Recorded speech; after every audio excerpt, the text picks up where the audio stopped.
The Homeland Security Department is confirming an illegal immigrant is in custody after allegedly shooting up Border Patrol agents in Chicago over the weekend. That suspect is no stranger to law enforcement either. DHS says he's previously been convicted for aggravated unlawful use of a weapon and vehicle, felony possession of a weapon, and illegal entry. Border Patrol Chief Greg Bovino. This individual should have never been walking the streets of Chicago. This is what you get with a J.B. Pritzker or a Mayor Johnson and that crazy rhetoric. This individual should not have been in this country. So the fact that he has re-violated again and still has a firearm is, I tell you what, that's very concerning to us in law enforcement.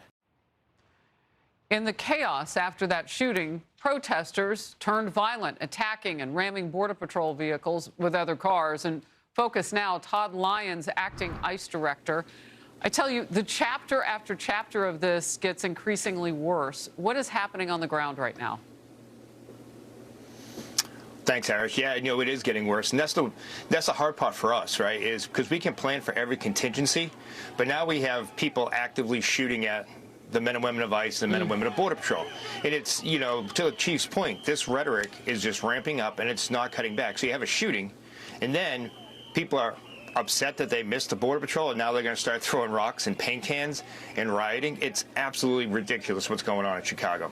So what are you allowed to do legally? Because it seems like with every step, and we just showed a clip from the border chief who's leading Operation Midway Blitz in Chicago, Greg Bovino, and he's faced some legality against him trying to defend himself and other ICE agents in an altercation a few weeks ago.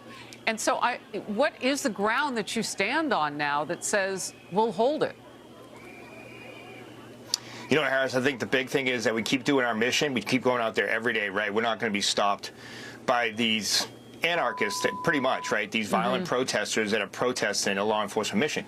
And at the same time, the men and women of ICE, men and women of Border Patrol, our other federal partners, they're going to defend themselves. We're running into a deadly force situation now. Someone's ramming a vehicle into a car. Someone's taking shots at officers. That's something no law enforcement officer wants to have to deal with.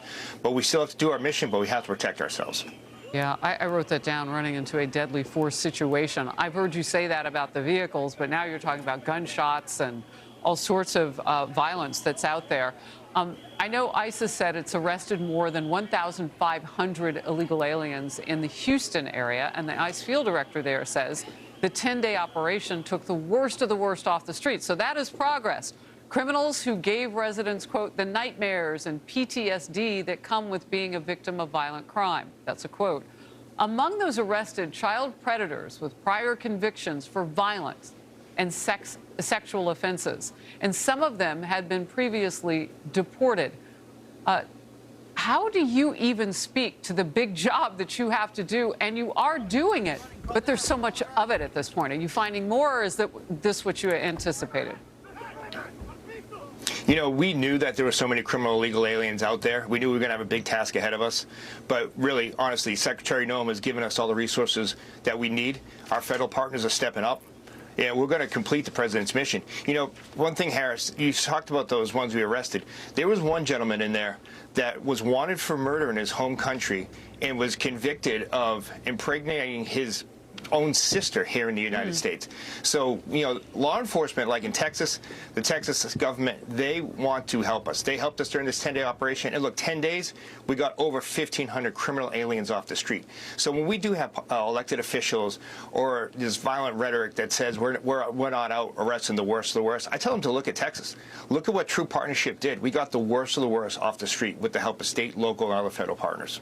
Acting Director Lyons, you're talking about Texas, and they are open to working with ICE. What about those territories in our nation which are not? And I call them, well, they are territories, basically. They're operating rather wildly by not wanting to get the worst of the worst out.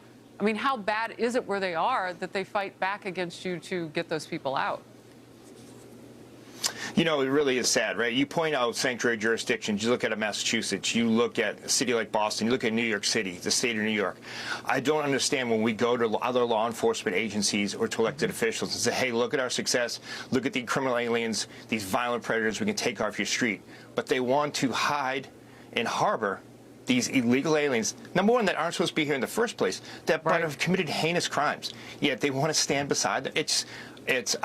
You almost want to say you've lost all hope for those regions, but ICE is going to continue to do our mission. If they don't want to help us, we say thank you, but we're going to go ahead and rid those criminal illegal aliens from those neighborhoods. Well, and I know the border czar, Tom Homan, has said that other crimes get solved when ICE comes into those communities because they don't have to focus on the worst of the worst. You are doing that part of the job, so that makes entire communities better. I want to bring you back. I thank you so very much.